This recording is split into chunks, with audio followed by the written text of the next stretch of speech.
پیر سید ذلیل حسن شاہ صاحب بخاری ذرا سننا اجے لبیک دی حکومت آئی نہیں جی آئی تو پھر وکھنا کی ہوندا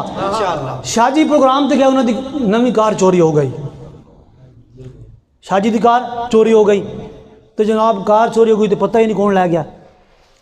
وہ منڈے نے کیا کہ اس کار دیا فوٹو موجود سن انہیں کار دیا فوٹو بنا کے نا نمبر پلیٹ دیا ساریاں تو شاہ جی نے نام لکھ کے نیٹ تے سٹ دیتی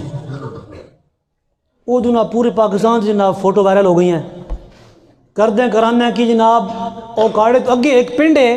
اس پنڈ سے مینوں نام نہیں آتا اتنے کار کھلوتی سی لبیک والے انہوں نے گھر پہنچ گئے فوٹو وائرل ہوئی نا جی وہ سارے حضور دے غلاماں فوٹو ویکھی انہیں کہا اوے ساڈے تے مرکزی نائب امیر دی کار دی فوٹو ہے تے چوری ہو گئی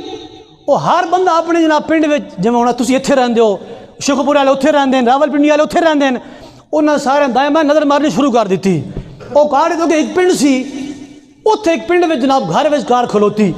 انہاں کیا یہ تو کار ہے فلانے گھر وچ کھلوتی انہاں فوراً شاہ جی دے نمبر بیل کہا پیرو آ جاؤ کار ہے کھلوتی جے وہ یار 12 گھنٹوں میں کار مل گئی ابھی تو لبیک کے پاس کچھ ہے ہی نہیں ہم نے 12 گھنٹوں میں کار برآمد کروا لی